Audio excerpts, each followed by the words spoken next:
Friends, sticking on the topic of Darren and Jordan Gettys in relation to the Jack and Lilly Sullivan case, we've been wondering for quite some time exactly what their association is to all of this. Here's a little reminder from one of Jordan Gettys and Darren's early victims from way back in October, November of 2025. The message says, "Look, your dad instigated telling lies about me and getting me booted from chat. He then said in another chat, I need black eyes. Then threatened another user. If he lived closer, he'd go after him. He threatened me with a lawsuit for doing nothing wrong. Darin Geddes brings all of this on himself. You can play this little victim," and the message goes on. But what it suggests is all kinds of early, when you're trying to come about your information now, earlier on in the case, exactly what Jordan and Darren were doing, especially with the pattern that has, well, recently come to light. You want to hear the rest of the nasty message that old Jordan is sending this poor woman? Jordan or one of his sock accounts or Darren's sock account comes in my chat the other night and tells me how tough I think I am by hiding behind this microphone, as opposed to me being the one who's speaking out and exposing your punk arses.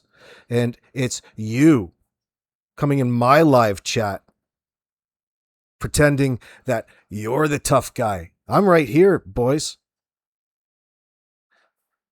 You guys have a pattern of hurting children in all sorts of brutal ways. You cowards is what you are. I love talking about this, getting them all wound up, just showing the realities of the situation. It gets them triggered enough. But here you have an example of that idiot Darren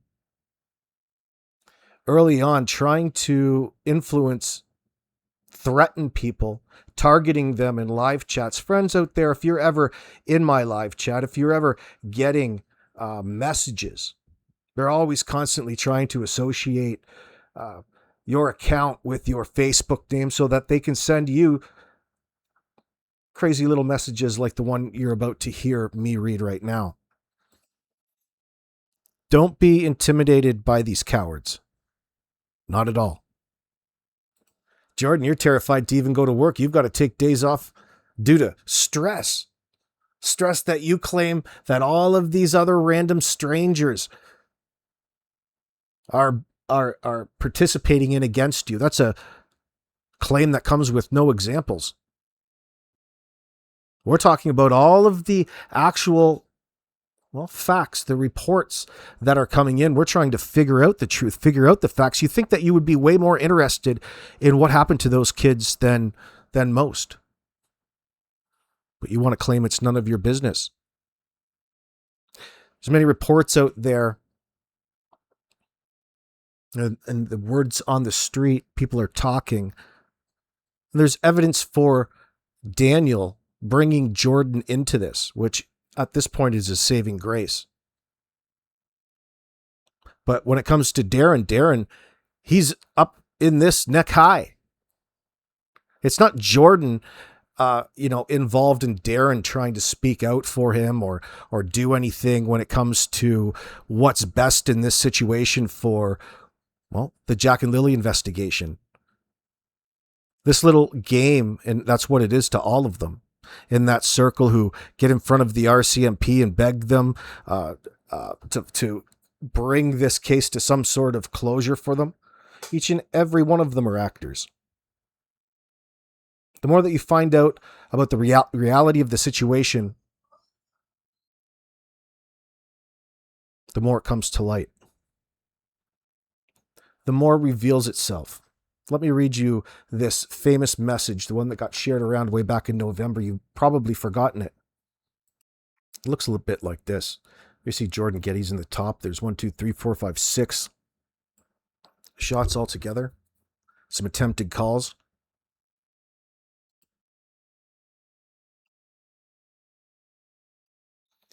So So the individual says, curious why a Gettys is sending me a friend request.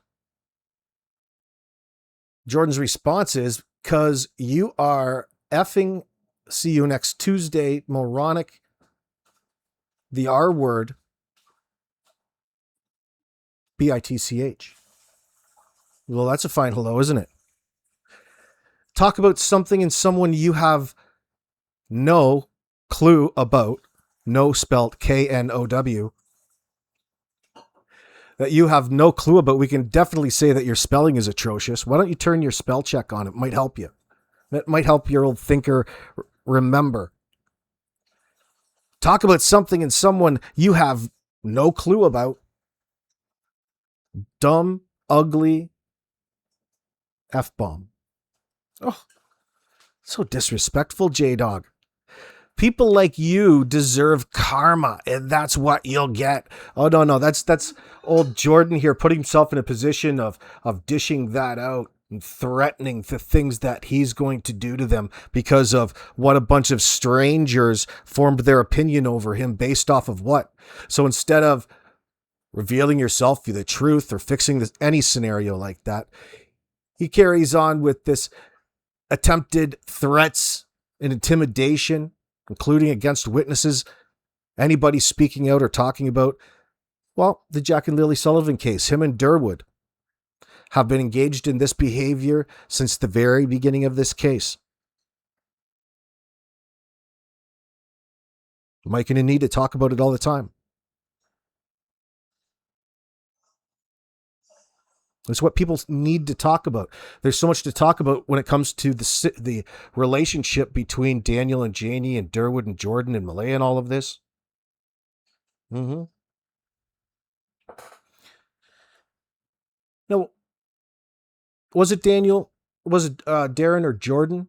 Or maybe both of them helped pull Daniel's Dodge Journey out.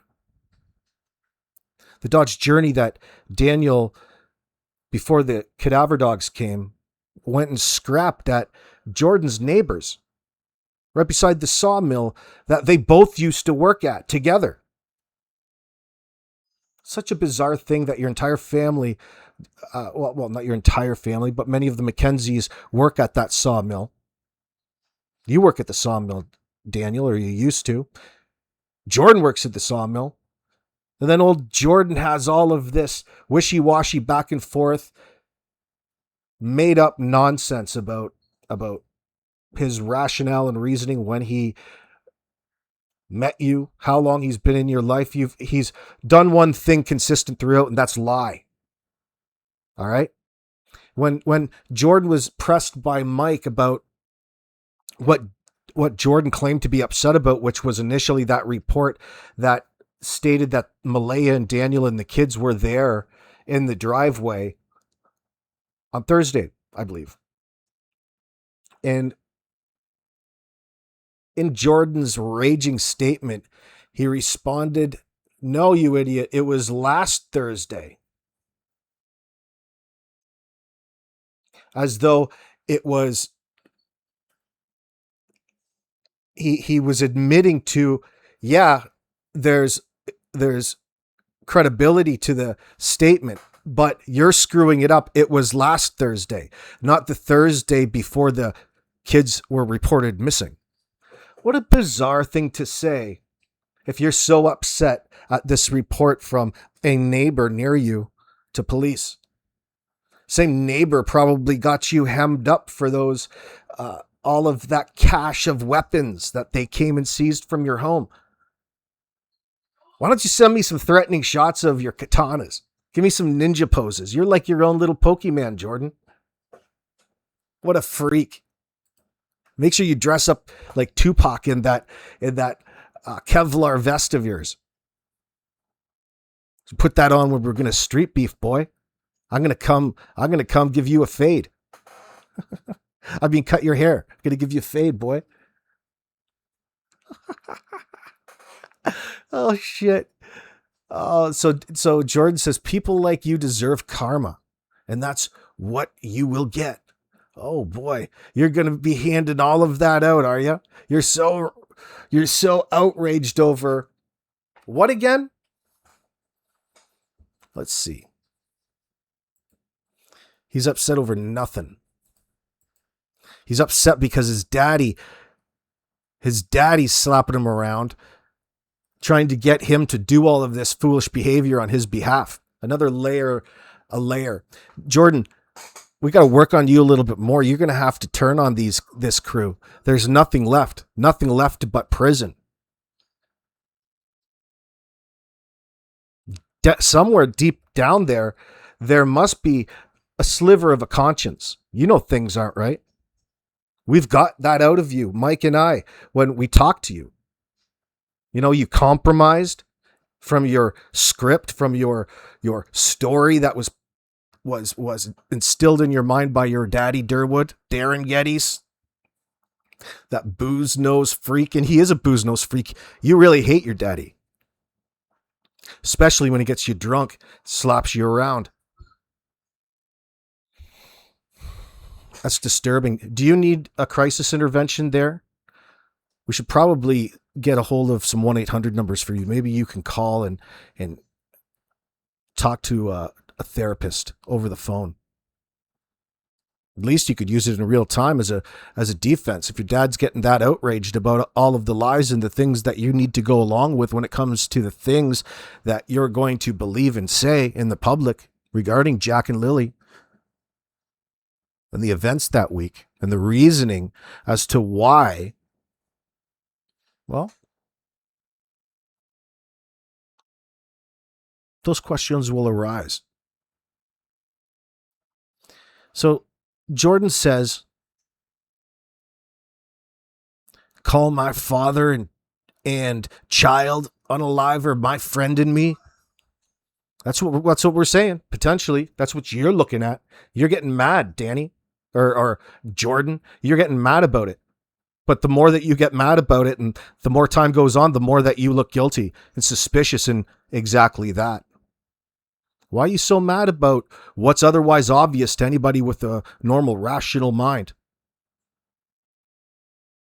F me I, he says, hope all you rot. Miserable piece of shites, everyone. Like and don't think for a moment I'm not gonna treat you all the way that you're treating us. How exactly is that, fruitcake? We want you the hell off the streets and into prison where you belong so they can study you. And you can have your little boyfriend, Danny, and fluff him all night long. That's what happens back there at the school bus anyway. That's what I heard. You guys like to get high and stovepipe. Rusty trombone. Let's see. That out there, Jordan? You don't even know. Let's see here. What is the next one coming up on the screen? 3 more messages. I have to get ahead. So it goes on to say, curious, dumb, ugly soul.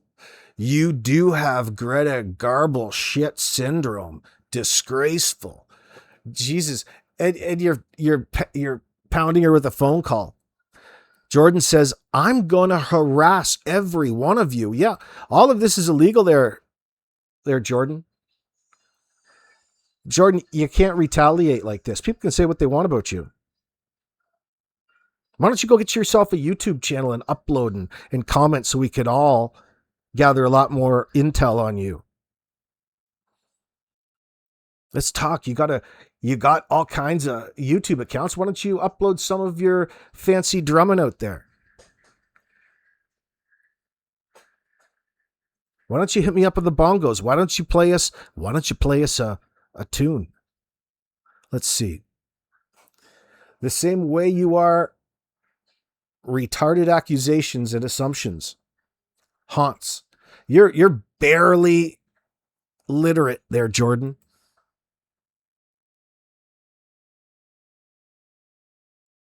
So this person says, look, it's taken out, investigated by telling lies about me and what? Let's see.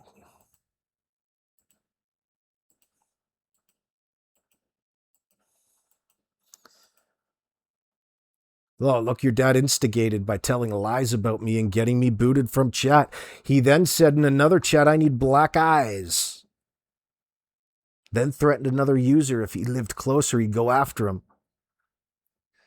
He threatened me with a lawsuit for doing nothing wrong.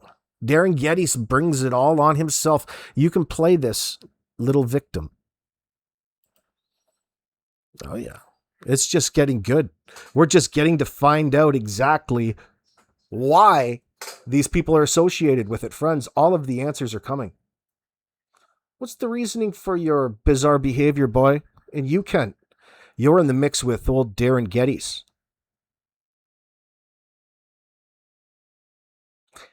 Darin Geddes and Kent Corbett. Definite PDF files, absolutely. The two men who just love kids in the clean way. Belinda's buddy. You remember this article? The Pictou County Integrated Street Crime Enforcement Unit seized a variety of Jordan's weapons, including multiple firearms, during a search warrant execution in Westville.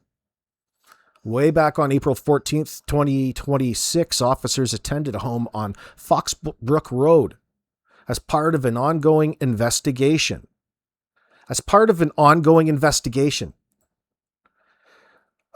We're here to attend your home here, Jordan.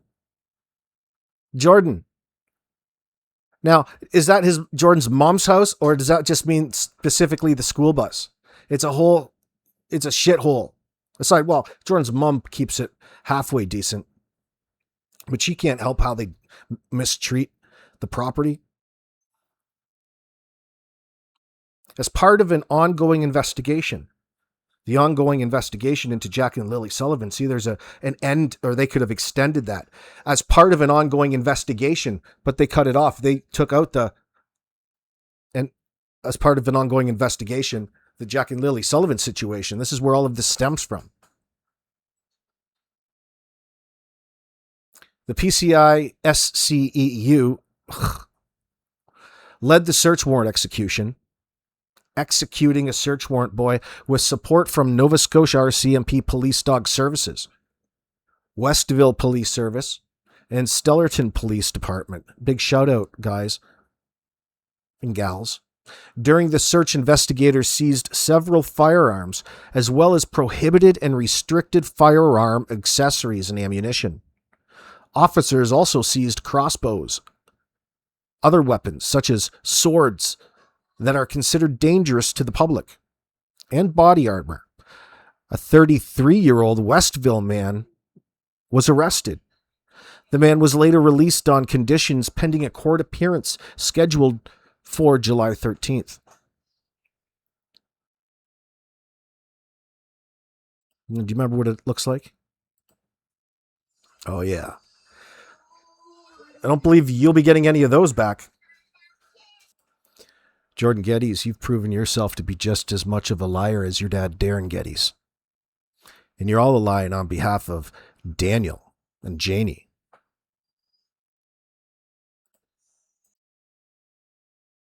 But old Jordan never met Jack or Lilly. Never met Malaya. Remember this part? Damn GoFundMe page or something for Lilly and Jack. How's that sound? Because all I know for a fact that I never met these kids. I never met Malaya. I'm back on my follow up, but Daniel's my friend. But I know for a fact I feel like I'm closer to these fucking kids than you've ever even thought that you were. You fucking asshole.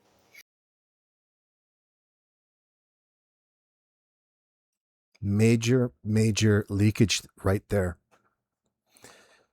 You couldn't be any more right, Jordan. Physically, you are a lot closer to wherever Jack and Lilly are right now. But you go from pretending not to know anything and it's none of your business, never met them before, to being really possessive over using it against Mike in the moment. And you can't help yourself but leak. You made a little slip, a little boo-boo there, a little tell, a little giveaway. Whoops.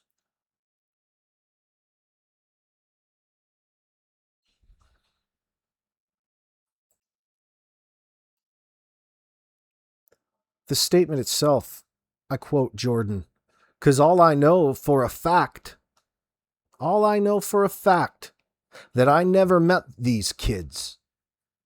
These kids. I never met Malaya. Redacted Daniel's my friend. But I know for a fact, again, I feel like I'm closer to these kids than you've ever even thought that you were.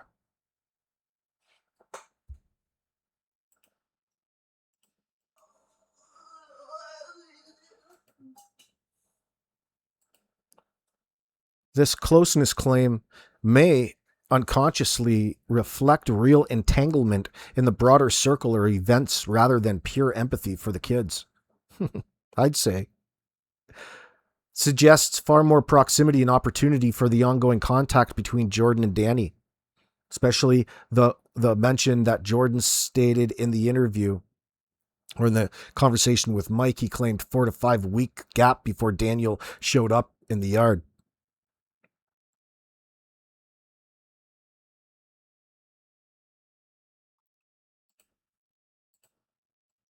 You know, think about it, how it aligns his demands align with Janie's and Daniel's when it comes to all of the issues that people are bringing up online.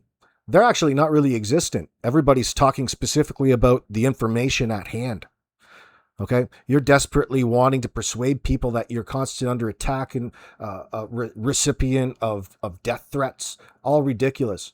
Nobody's had to do anything but bring up the problems in your own statements and story and behavior, and simply ask the right questions in light of poor Jack and Lily Sullivan having disappeared, you say, 17 minutes on that May the 2nd. Why don't you do a little bit better of a job proving to us that they even made it home in the first place? You would have think that Malaya's mum sister, her mum sister friend, would have came out and vouched on her daughter's behalf that she saw Jack and Lily when she was talking to Malaya on the Thursday phone call. They claim that happened. Malaya, why don't you talk about the phone call that, or the email message that Jack and Lily's teacher sent you?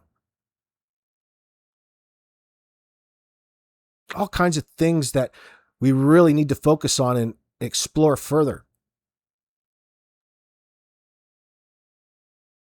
Just how premeditated was this? How involved was Malaya in the event that took Jack and Lily's life?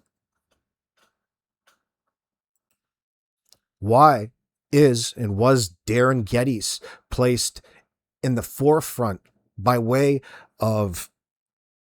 So what, it all happened at the same time. Kent started making his trinkets and signs and having a reason to pass around a donation link. He's been exploiting it from the inside since the get-go. And all of that shit should have been called out by Jack and Lily's paternal grandmother and her idiot daughter and that entire side. But it's not. It's not. They're all part and parcel in trying to maintain a mystery and a shroud of mystery around the bullshit claims and story that they've already came out to the press with. They don't want to talk about anything else, especially what it is that we keep and continue to find out by way of key witnesses. The good ones, the ones that don't interact with the suspects here. So here we have idiot Jordan, Kent's cousin, buddy, telling the world way back in November that it's myself, Mike, who are exploiting the case. Go show me some examples.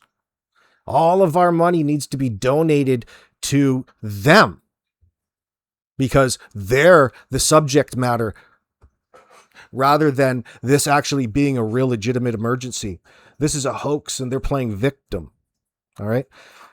Ain't nobody need to send them, and please don't, friends, send any of them a dime. They're the individuals who are exploiting the situation on every level.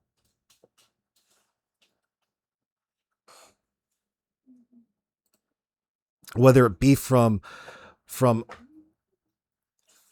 all of the garbage sympathy and the GoFundMe link that freak Belinda and her idiot daughter send around, right? For a non-existent situation, you're never ever going to be made party at this point after the fact. Never happen.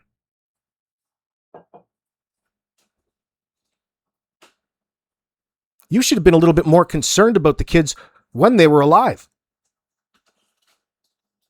Now you're just an apologist for the abuse and neglect that everybody's exposing. Everybody can see. That's a major contributor to why it is we're all here today.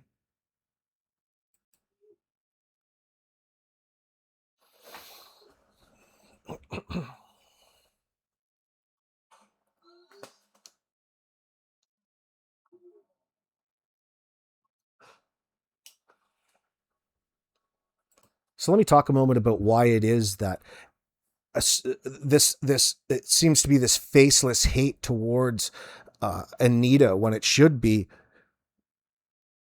the opposite to all of that.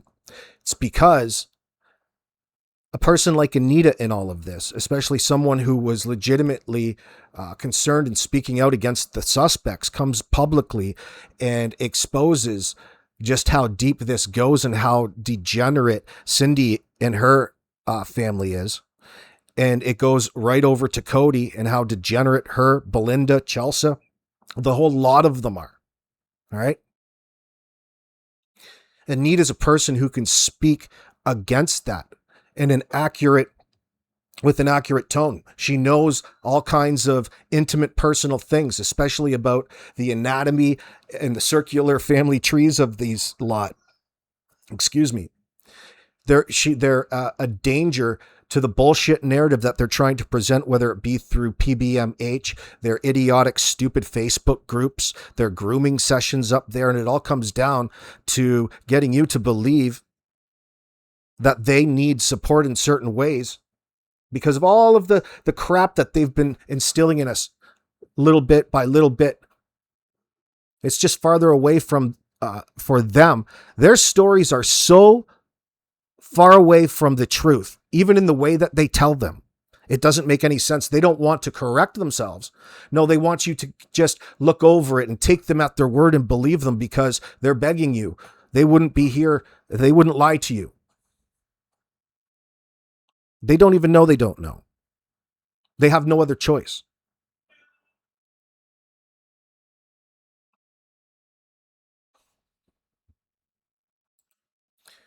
You don't have to subscribe to any pseudosciences, analysis, any different styles to question or recognize how inappropriate Kent and Darin Geddes, their behavior is. Considering that Jack and Lilly had absolutely nobody in their lives. All of a sudden, you've got people wanting to step up and represent the mystery, the fact that these kids just magically disappeared, and champion these liars. It's absolutely disgusting, and it's just a matter of time before we get the full details into exactly how involved and what you're involved with, Darren. You want to go around and pretend that you're just some do-gooder? Not going to float. It doesn't work. You're just anointed. You're placed there because you have no other choice at this point in time. You took that torch and you're running with it, and people are buying into it because you pretend to have information about the case. You pretend to know everything because you know what happened to Jack and Lilly. Without a doubt. But you're coordinating this silence and coordinating it amongst the entirety of the group, all sides. You're far more than an accessory. Jordan, you are the one who pulled him in. You and Daniel are the one that keeps doping him up and slapping him around, telling him what it is that he needs to say publicly. Look, Booze knows you can't even fight your own battles. You're a coward. You, Kent, Everybody there who pretends to be holding these rallies, these fake ass bullshit rallies in the parking lot of the RCMP, you idiots aren't fooling anybody. Their PR people are out there bullshitting you, crying. I'll be shining up my silver bracelets, counting the days before I slip them on you sons of bitches. And it's coming. It's coming this month for you, Jordan. Or are you going to ask for maybe a month to delay the inevitable? United, they all have to battle and fight against the facts that a person like a key witness like Anita, who has an in, especially think about how important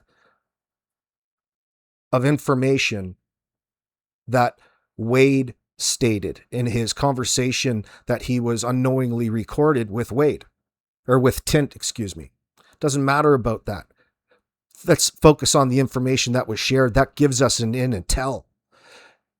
He had no problem talking in great detail about all of the, let's say, things that Daniel Malaya didn't want to know, including Malaya's old relationship.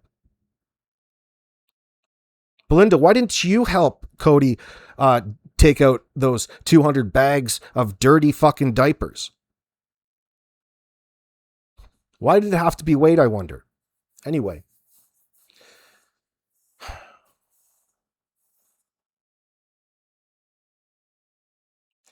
Everybody needs to unite against the truth coming out because it hurts what they think that they're building up to this point. They each have their own selfish reasons that have nothing to do with justice for Jack and Lilly. Nothing to do with it at all.